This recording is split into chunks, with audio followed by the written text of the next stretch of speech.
Hey guys, it's Danielle Andazola with FortheOne. I'm doing our video, You Teach People How to Treat You, Part 2.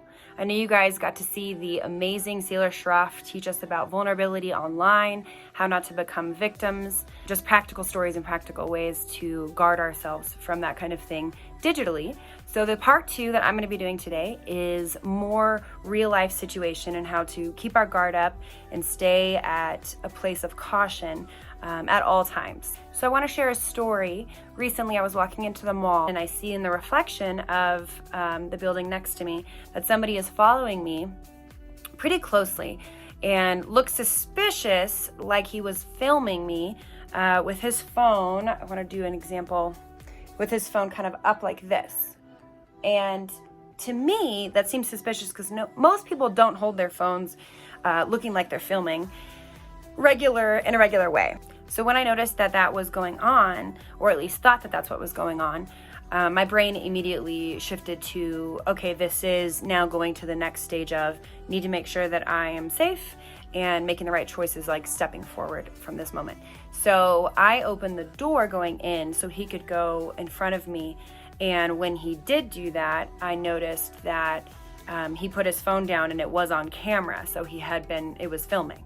And in this moment, it was what do I do to make sure, first of all, I'm not escalating the situation in an unnecessary way. Sometimes loud noises and things, if a certain situation gets to a certain point, that is necessary. But in this case, it was how do I make sure we're not triggering this person if they are dangerous, etc. So let him walk in, and then he said, let me return the favor and open the door for me to walk in. So I just looked at him, confidently walked in, and then shifted all the way to the left of where I was going. So it was immediately not going to my initial destination. We at this point are now deterring from that and getting away from the situation.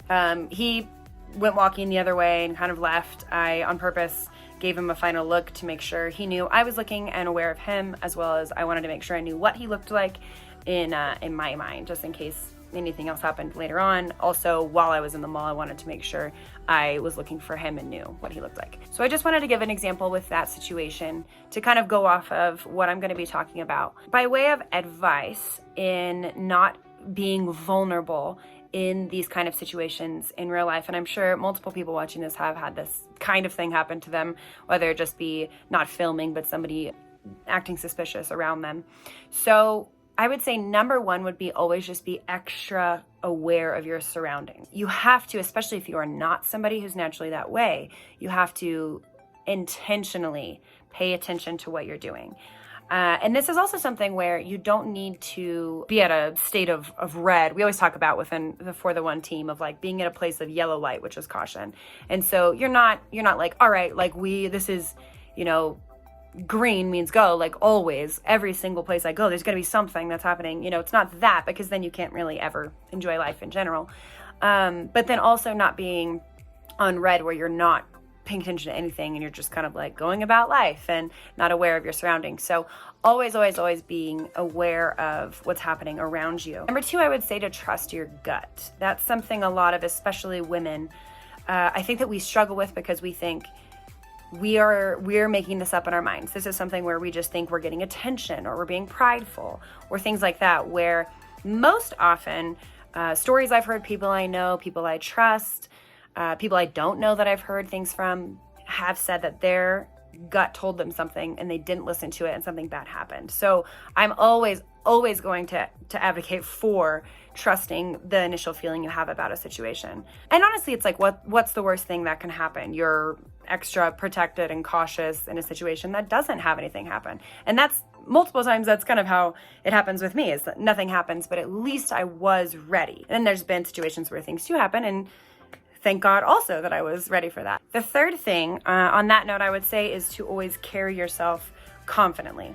Again, I know this is a tough thing for people sometimes, thinking I'm walking around thinking I'm the best thing out there, but it's not at all that. Your posture and your head held high and people around you knowing you have awareness. You have the ability to detect what's happening, to see what's going on, and can handle a situation confidently. And so I think when you portray that, a lot of times you can actually avoid conflict. It's for yourself, and it's also for what people are seeing of you as you are out and about doing your thing. Back in the day, this was a few years back, I was doing Krav Maga, and one of the things that they taught us, they said, here's a good example. If you're walking in a back alleyway and you see a cute little kitten and it's just adorable and it's just like the cutest little thing, you want to go up to it and like pet it. And most of the time, I know there's a lot of skeptics who are like, no, it has rabies, but most of the time it's an approachable thing because it's so innocent and cute. Whereas if you were walking in an alleyway and you saw a rabid, psychotic cat just like all over the place, you will steer away from that more. Of course, with what they were teaching us was to always be holding yourself at a confident place of like, I'm not going to look like I'm vulnerable. I'm not going to look like I'm too approachable, and that I won't say something, and that I won't act rabid if I need to. That's kind of always the mentality. Since I heard that, I'm like, I ain't no kitten, So the next thing I want to talk about is, what if this situation does get to the point where there is more danger involved and you're uncomfortable or things like that? Two major points on this. The first one being, find other people. Always, always, always have other people involved in a situation if you are uncomfortable and you're by yourself, or it's you and another girl, or it's you and a child, things like that, where it's like we are getting to the point where there's danger around us and we need to be safe. And safety in that moment would be multiple people. So I've had different stories about, it was always malls with me, but where I was at the mall and I knew someone was following me, 100% knew they were following me. I went to different stores to see if they were, and they were ultimately following me. So instead of giving them the opportunity to follow me out to my car by myself, I got the security guard of the mall and he walked me out. Those levels of just like, this could be weird or embarrassing or whatever, but I'm not going to navigate this by myself. This is going to be something where I either have just innocent bystanders or civilians, more people around me, just always head toward more people. The second thing I would just say is that it's a mentality. So instead of allowing for fear to be your next step and take over your decision making, keep the confidence that you have with you. Even if it goes to the next step of danger, keep the confidence that you have in thinking, I will not be vulnerable. I will make decisions in this situation that allow safety for me, that allow this to turn out well. And just keeping control of yourself and of the situation, because based on your choices will most times determine the turnout of the situation.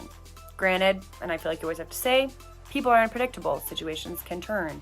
There's always those things involved, but there are multiple things we can do if we have that confidence and have that assurity in ourselves that we can make the right choice in the next step. So the last thing that I wanted to talk about, basically just practical tips. I made a little list of things that I live by that I think are really good to just kind of get in the practice of doing to keep us from being vulnerable. The first one I would say is always lock your car when you get in it. If it doesn't have automatic locks, always lock your car. Once you get in your car, you're stuck. It's like being cornered. So once you get in, especially if you're by yourself, lock it, and then don't sit there on your phone and linger and just chill in the parking lot. You are a target at that point doing that. I know a lot of people do that. You get in, you're just think, oh, I got to check my one thing.